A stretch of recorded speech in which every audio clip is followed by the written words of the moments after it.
Queridos, todos nós estamos passando por batalhas. O que acontece é como nós vamos passar por elas. O que vai definir se nós vamos vencer é como nós vamos passar. Se nós vamos estar do lado certo do exército, alistado no exército de Deus ou não.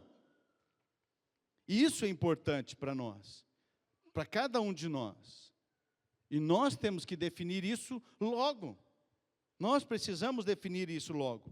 Hoje nós vamos falar sobre coragem em tempos de guerra e vamos falar sobre um personagem bíblico muito importante, lá em Juízes capítulo 6, que é Gideão. Foi um dos juízes mais conhecidos de Israel, né? Foi chamado por Deus no momento de grande opressão do povo de Israel. Eles estavam sendo perseguidos, roubados pelos midianitas, e essa jornada, queridos, de Gideão, fala da vida dele, daquilo que ele passou, da coragem em liderar o povo de Israel. Mas ele nem sempre foi corajoso, ele nem sempre teve esse ímpeto de se tornar um dos juízes mais conhecidos de Israel. Não, ele nem sempre teve isso. Eu quero contar um pouco do contexto histórico do momento, do capítulo 6, o que estava acontecendo, né? Lá em Juízes 6, falei já sobre o momento de opressão, de desespero do povo de Israel, e eles estavam assim porque após a morte de Débora e Baraque, que eram duas pessoas muito importantes, e quem era Débora e quem era Baraque? Débora era uma juíza, né, e uma profetisa reconhecida pela sabedoria e pela liderança espiritual que ela tinha em Israel. Baraque, por sua vez, era um comandante excepcional. E os dois juntos, tem uma história, depois você lê lá em Juízes, não agora, mas na sua casa, eles contam nessa história ali a respeito de Baraque. Débora tinha falado para ele, você vai ganhar a guerra. E ele falou assim, eu não vou se você não for. E aí ela falou para ele assim, se eu for, eu que vou levar a fama da guerra, de ganhar a guerra. Falou, não tem problema, você vai com a gente.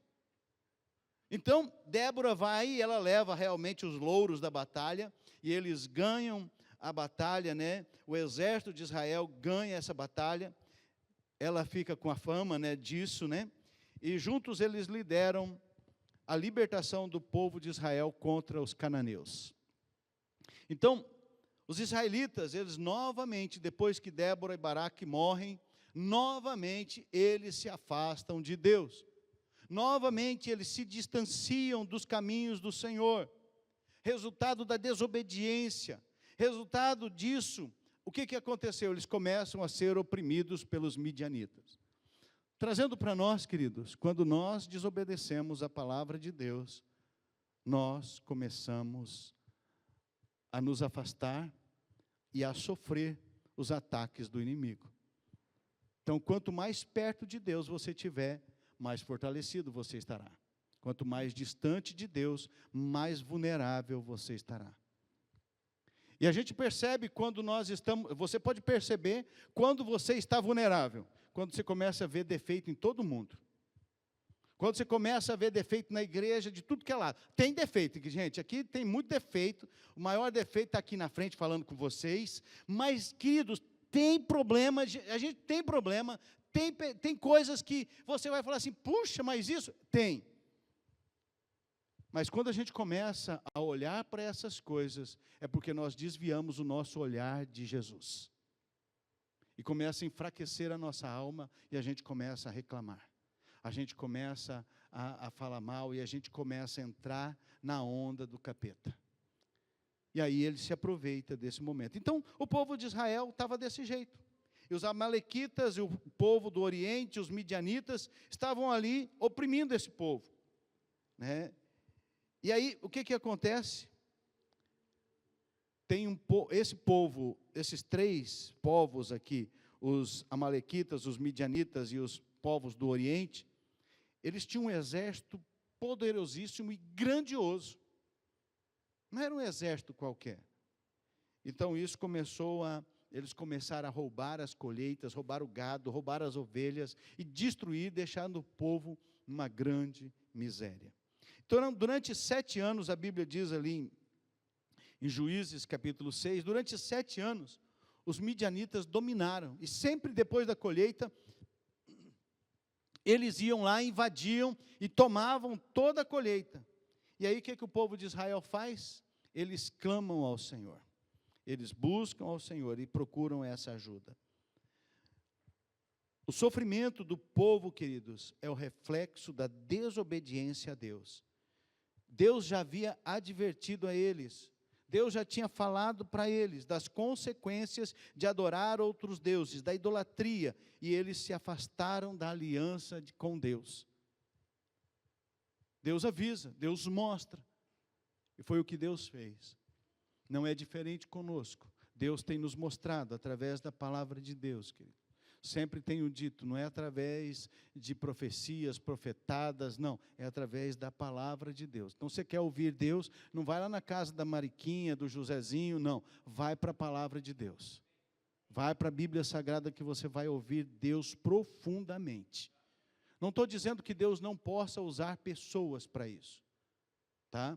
Mas estou dizendo que se você quer ouvir Deus, é na palavra de Deus que você deve ouvir.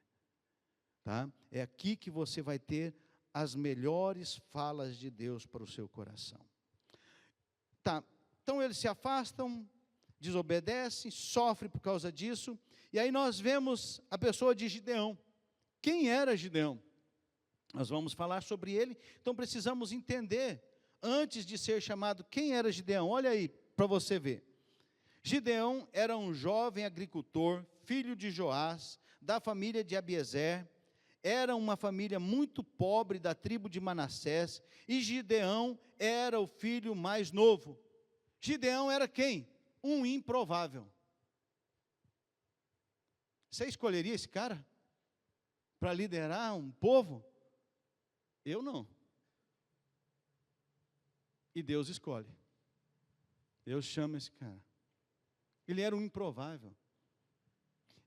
Gideão, queridos, ele sabe, a escolha dele como líder é muito significativa, porque Deus mostra que Ele escolhe frequentemente pessoas que não são consideradas nada,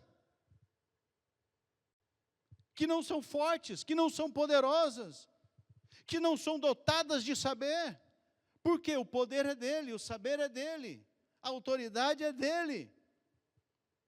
E Deus, nesse tempo, Ele escolhe Gideão, que está fora dos padrões humanos. É só olhar para nós, queridos. Olhe para você, olhe para mim. Nenhum de nós tem nenhum atributo que possa Deus olhar e falar assim, eu vou escolher ele porque ele, ou vou escolher ela porque ela é. Não. Não tem nada, queridos, que nós possamos ter que chame a atenção de Deus. Nada. Né? Então Deus escolhe Gideão, a sua fraqueza, com suas fragilidades. Da mesma forma, Deus escolhe a mim e escolhe a você, com suas fraquezas, com suas fragilidades, com seus defeitos, com seus problemas.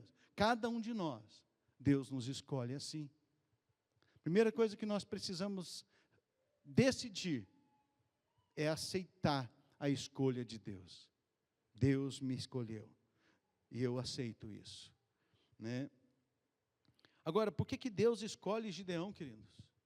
Será que Deus escolhe Gideão porque o povo estava sendo oprimido? Será que Deus escolhe Gideão porque o povo estava sendo humilhado? Será que Deus escolhe Gideão porque eles eram um povo fraco? Não, irmãos, não é por isso. Há uma razão muito importante que nós precisamos observar. Sabe qual é? Versículo 6 de Juízes 6 diz assim: por causa de Midian, Israel empobreceu tanto que os israelitas fizeram o quê? Vamos de novo, vou falar e vocês fizeram o que vocês falam, tá? Por causa de Midian, Israel empobreceu tanto que os israelitas... Foi por causa disso, queridos. Não foi porque eles eram pobres, porque eles estavam sofrendo, oprimidos. Foi porque o povo clamou ao Senhor. Foi porque eles clamaram ao Senhor. Clamaram por socorro ao Senhor. E, queridos, grande é a misericórdia do nosso Deus. Grande é o amor do nosso Deus para conosco. Grande é o Senhor para com as nossas vidas. A opressão deles, os israelitas, clamam ao Senhor. Infelizmente não foi a primeira nem a última vez que isso tinha acontecido.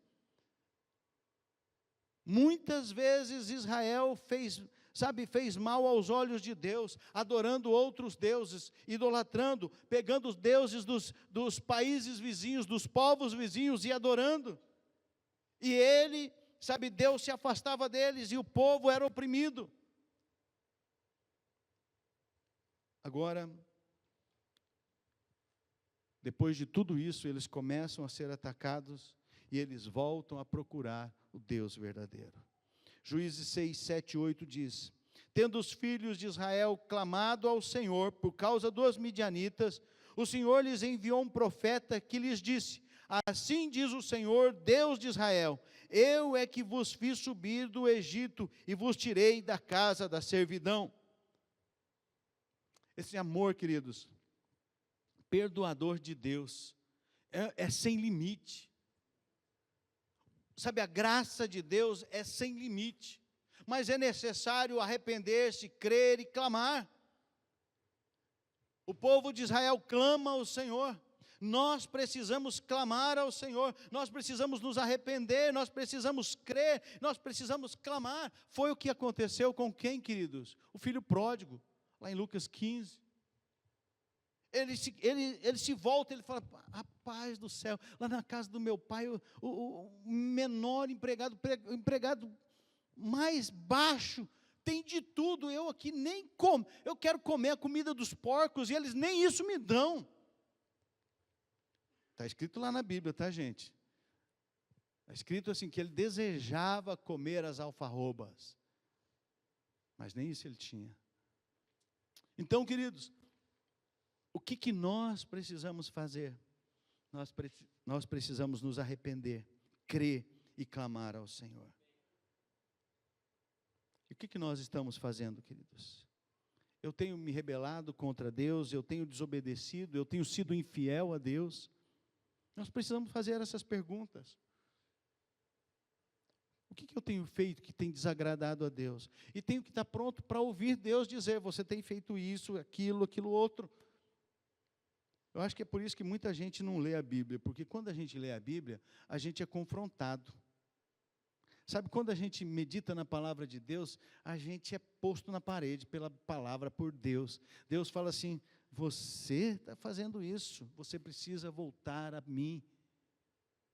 E quando a gente vê isso, reconhece e volta, queridos, há uma transformação, uma libertação tão grande nas nossas vidas. Há uma mudança tão intensa em nossos corações, que nós precisamos fazer. E aí o que acontece? Depois de tudo isso, vem o chamado de Gideão. Versículo 11 e 12 diz assim: então veio o anjo do Senhor e assentou-se debaixo do carvalho que está em Ofra, que pertencia a Joás, abiezrita, e Gideão, seu filho, estava malhando o trigo no lagar para o pôr a salvo dos midianitas. Então o anjo do Senhor lhes apareceu e lhes disse: o Senhor é contigo, homem valente. Lagar, queridos, era onde esmagava as uvas para fazer vinho, tá? Não era o lugar adequado. Então ele estava escondendo dos midianitas, malhando o trigo para esconder o trigo, tá? E Deus chama ele de quê? O Senhor é contigo, homem valente. Ele chama Gideão de homem valente. Gideão era um homem improvável, pobre, da menor família. E Deus chama ele de homem valente. Era isso que Deus chama, queridos. Queridos, você já pensou nisso, que Deus está te chamando assim também? O Senhor te chama hoje de homem valente, de mulher valente, de jovem valente, de adolescente valente. Ah, pastor, mas eu não sou não. Nem Gideão era. Ele não acreditava. Agora, para Deus, ele era um homem valente. Para Deus, você é um homem, uma mulher, um jovem, um adolescente valente. E você precisa acreditar nisso e obedecer a Deus. Quando você fizer isso, queridos, você vai ver o que vai acontecer. Então, queridos, Deus te chama hoje. Deus está chamando você hoje. E qual que é a sua resposta? Qual vai ser a sua resposta hoje para Deus? Amanhã, pastor, semana que vem, o ano que vem, eu estou me preparando, eu estou largando algumas coisas que eu estou fazendo de errado, aí depois eu vou. Mas o Senhor te chama hoje. O Senhor chama você hoje. E aí Gideão questiona Deus, sim, ele questiona. Gideão fala das suas fragilidades. Sabe, Gideão não acreditava em si mesmo. Gideão pede prova para Deus 2 vezes. E ele fez tudo isso, queridos. O homem valente que Deus estava falando que era. É isso que o Gideão estava fazendo. Mas apesar das incertezas dele, queridos, apesar de lá no início ele ter medo, Deus chamou Gideão e Deus queria usar Gideão, apesar da vulnerabilidade dele, apesar do que ele estava passando, apesar da pequenez dele. Deus quer nos usar, queridos, apesar de quem nós somos. Deus quer usar cada um de nós, a despeito da vida que nós estamos passando. E Deus nos chama de homens e mulheres valentes. Em resposta, Gideão fez o quê? Creu, obedeceu e adora ao Senhor. É isso que Gideão faz. Cumpre as orientações de Deus, conforme Deus tinha falado. Então, o que Gideão faz? Gideão era corajoso? Ele tinha coragem? Não, no começo ele não tinha coragem, querido. Mas desde o início, Deus encoraja Gideão. Desde o primeiro momento, Deus estava falando para ele que ele era assim. E ser corajoso, queridos, não é não ter medo, tá? Então, Gideão, queridos, independente do que ele era, do que ele achava que ele era, Deus reconheceu, Deus viu a coragem dele, e Deus mostrou que era ele que ele queria, era ele que ele escolheu. E Gideão faz o quê? Se apoia totalmente na palavra do Senhor, se apoia nas verdades bíblicas, e ele cumpre todas as orientações de Deus corajosamente. Gideão faz o que também? Ele demonstra confiança. À medida que Gideão ia crescendo, à medida que Gideão ia conhecendo Deus, à medida que Gideão ia ouvindo a palavra de Deus, obedecendo a palavra de Deus, a fé de Gideão ia aumentando. Queridos, à medida que nós conhecemos a palavra de Deus, a nossa fé vai aumentando. Sem fé é impossível agradar a Deus, está escrito na palavra de Deus. Amém? Mas também está escrito que a gente tem fé através do quê? De ouvir a palavra de Deus. Nós temos fé ouvindo a palavra de Deus. Vocês estão com calor, gente?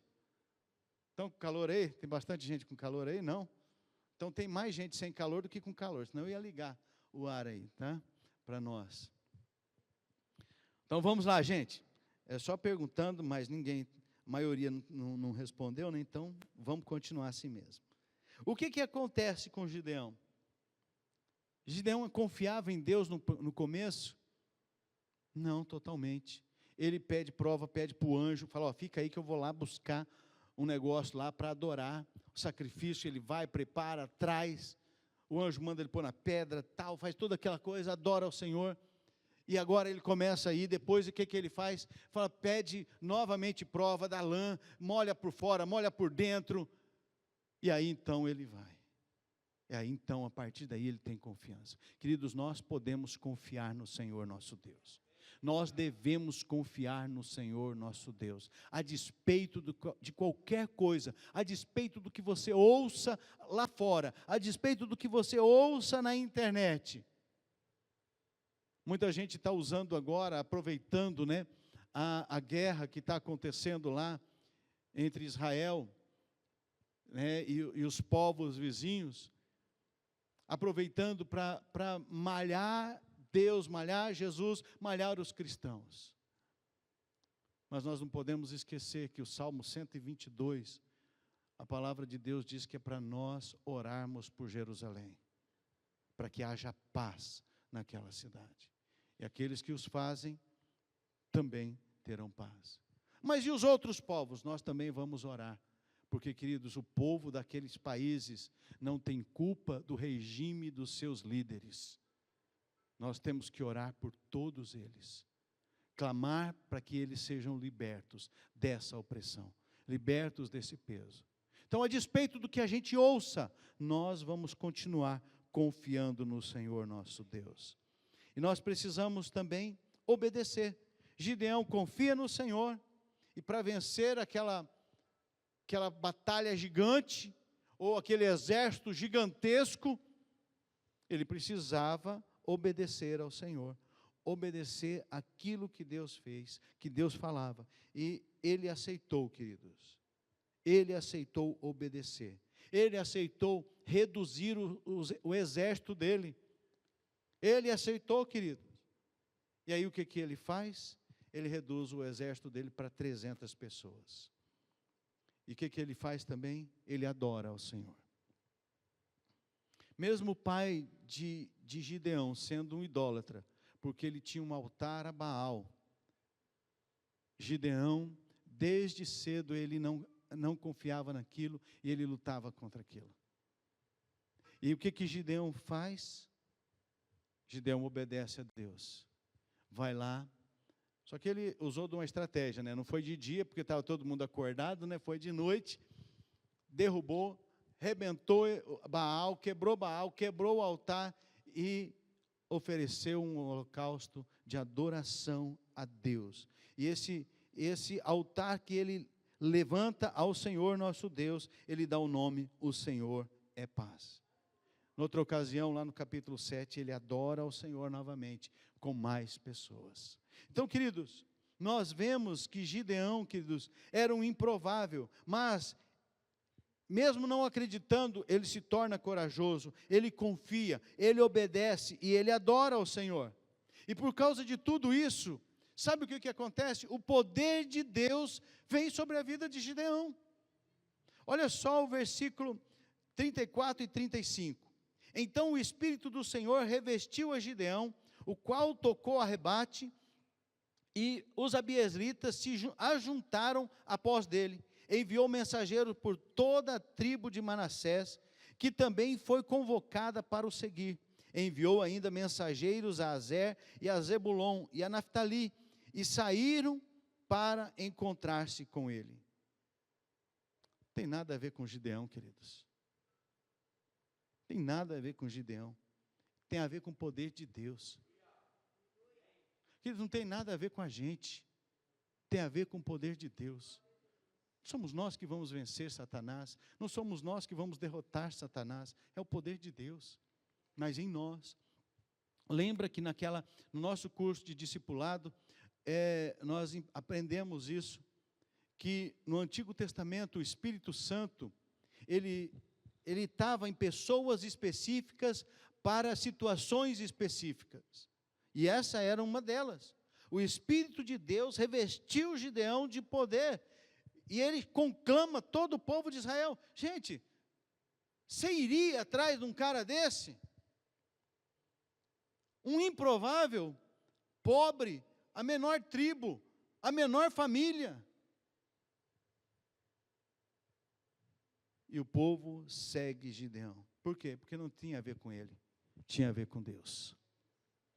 Quando nós acharmos que qualquer coisa que estamos fazendo tem a ver conosco, queridos, vou te dizer uma coisa, você vai se frustrar, porque não tem. Você vai bater com a cara na parede, porque isso é orgulho, isso é sabe, é exaltação do nosso eu. E não tem nada a ver conosco. Veja que era Deus que movia Gideão. Não era Gideão que movia Deus. As decisões quem tomava era Deus. E Gideão apenas obedecia. Apenas obedecia. Deus planejava, Deus planejou e Gideão executou o plano de Deus. Queridos, para isso nós precisamos entender a vontade de Deus para nós. Porque não é o nosso propósito, é o propósito de Deus para nós. E nós precisamos conhecer para poder obedecer. Nós precisamos, sabe, nos voltar para a palavra de Deus, para a Bíblia Sagrada. Sem Deus, queridos, nós podemos dizer que Gideão não tinha nada, não sabia nada e não ia conseguir nada. Sem Deus. Mas o sucesso de toda a operação dependia da obediência de Gideão executar o plano de Deus. Queridos, o sucesso da sua vida, o sucesso daquilo que você está fazendo, daquilo que você está planejando, depende de você obedecer a Deus e executar o plano de Deus, a vontade de Deus, não é a sua vontade. Ah, não, mas eu estou aqui agora, eu estou ganhando muito bem, mas é a vontade de Deus você continuar aqui, naquele lugar, fazendo aquela coisa. Quando Deus te chamar, às vezes para um lugar menor, para um salário menor, mas Ele te chamou, Ele confirmou no seu coração. Se você for casado, no coração da sua esposa, se Deus chamou a ela, confirmou no coração dela e no coração do esposo, você está disposto a obedecer a Deus? Porque é isso que Deus está falando conosco nessa noite. Gideão apenas obedecia, não planejava, Gideão apenas obedecia. Deus é o único, queridos, que pode revelar a sua vontade para cada um de nós. E a vontade de Deus já foi revelada aqui na palavra dele. A vontade de Deus está totalmente revelada aqui para nós. Totalmente. E hoje, queridos, nós temos o Espírito Santo nas nossas vidas. Se você já entregou a sua vida a Jesus, não é falar que você conhece Jesus, que você acredita em Jesus, mas que você vive uma vida com Jesus. Jesus é o teu Senhor, o Espírito Santo de Deus está em você, queridos. Você precisa crer nisso, porque é o poder de Deus em nós, para operar em nós e através de nós. É isso que Deus deseja. E aí Gideão recebe o poder de Deus, e aí começa o exército de Gideão a acontecer. Começa a aparecer. E aí Deus queria mostrar para o povo de Israel que era Ele, Deus, que fazia todas as coisas. Que não era, de forma alguma, o povo que iria fazer. Queria, sabe, conquistar o inimigo.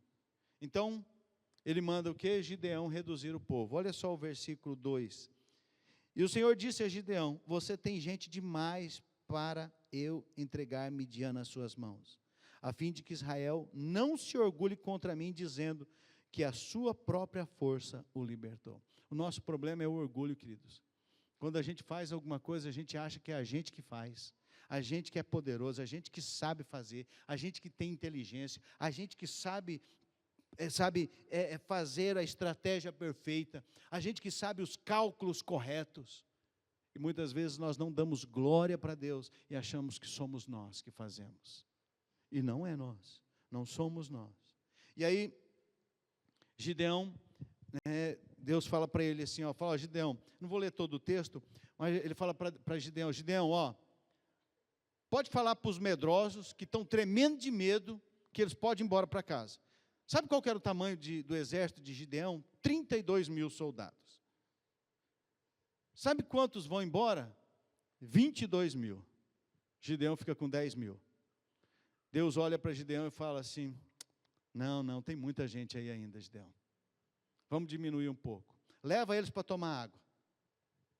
Leva eles para tomar água. Aqueles que sabe, trouxer a água na boca e lamber como cachorro, separa eles de um lado. Os outros que agacharem. Sabe quando você vai tomar água, não sei se todos já tomaram água na mina, que você agacha e vai e põe a boca lá na água. Deus falou assim, esses aí você manda tudo embora. Foram, todos o resto ficou só 300. Ficaram só 300. E depois dessa seleção de Deus, né, apenas 300 homens permanecem. Sabe qual que era a diferença do exército dos midianitas e aliados? O exército dos midianitas era bem maior que os 32 mil já. Agora, nem se fala. O exército dos midianitas era aproximadamente 135 mil soldados.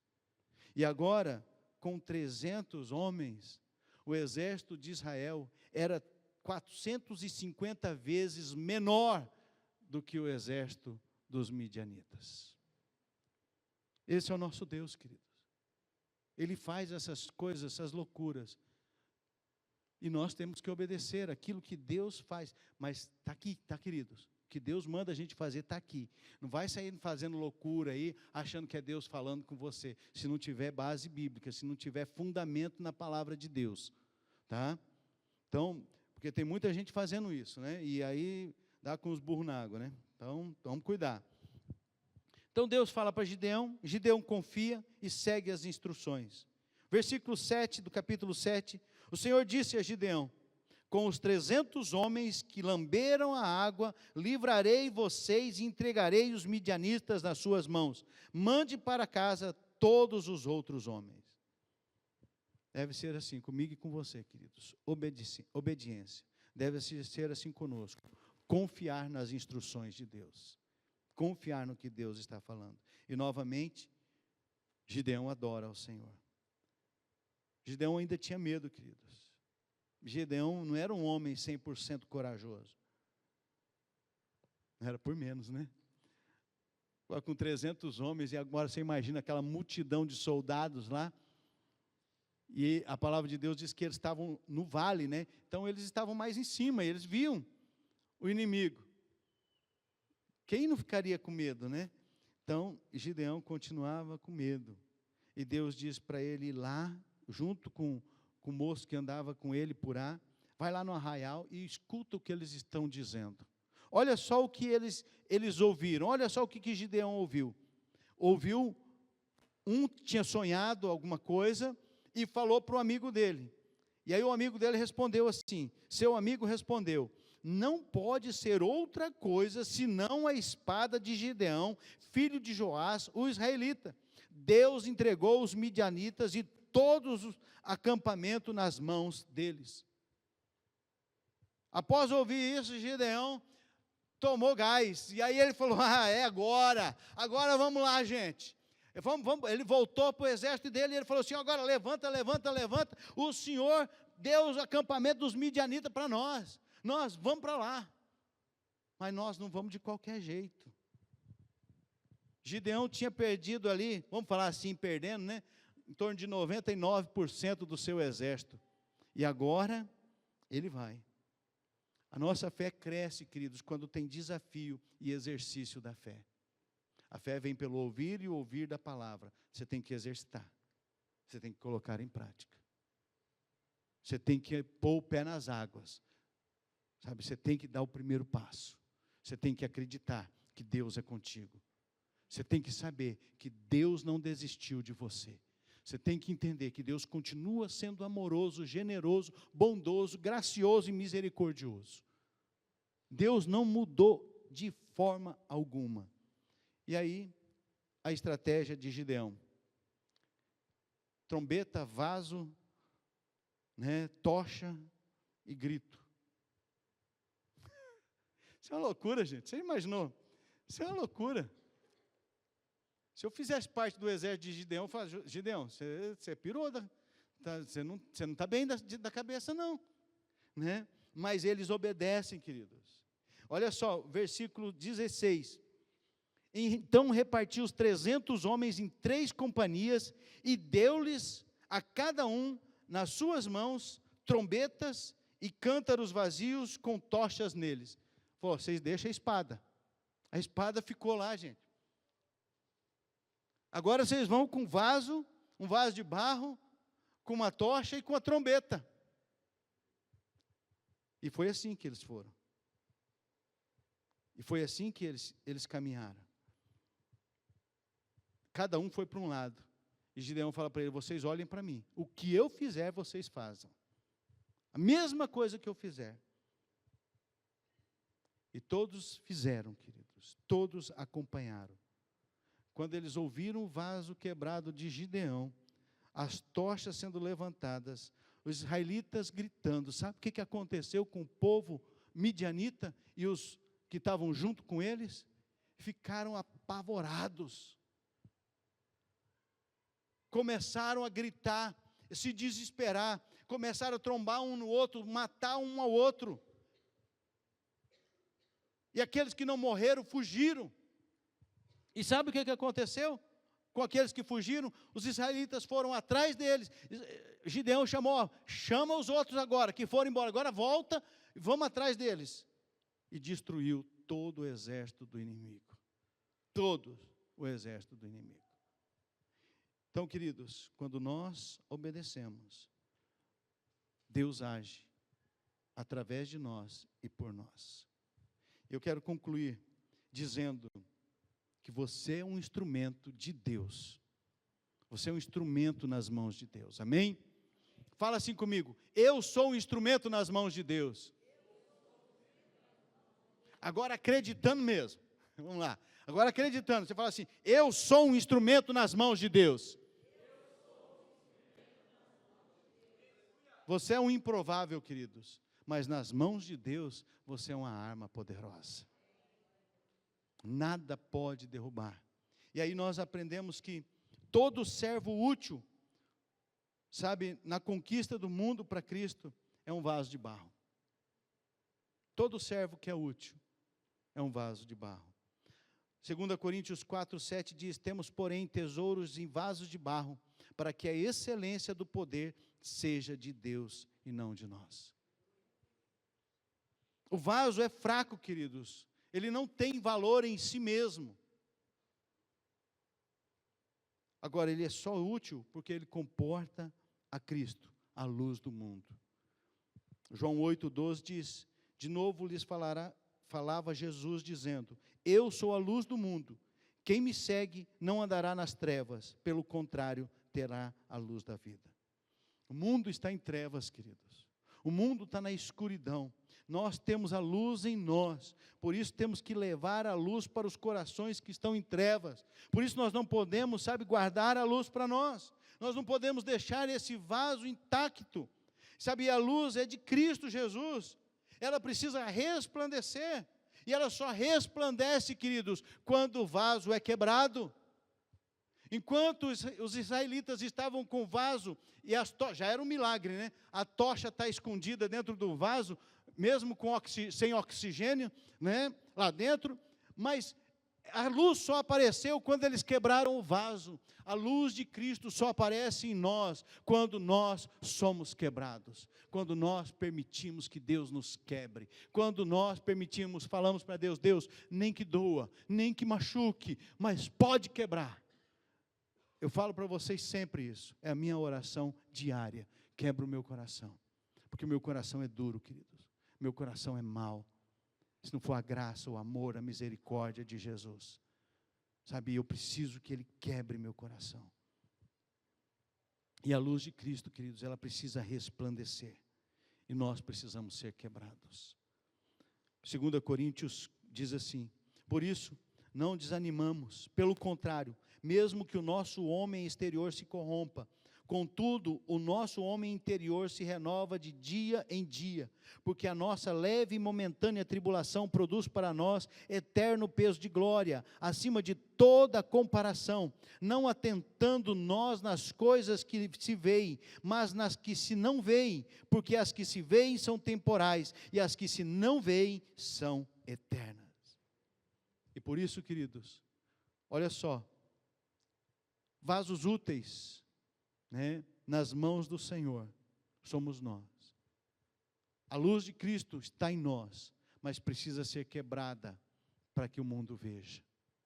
E também nós precisamos, queridos, usando essa analogia, tocar a trombeta, que para nós simboliza a proclamação do Evangelho.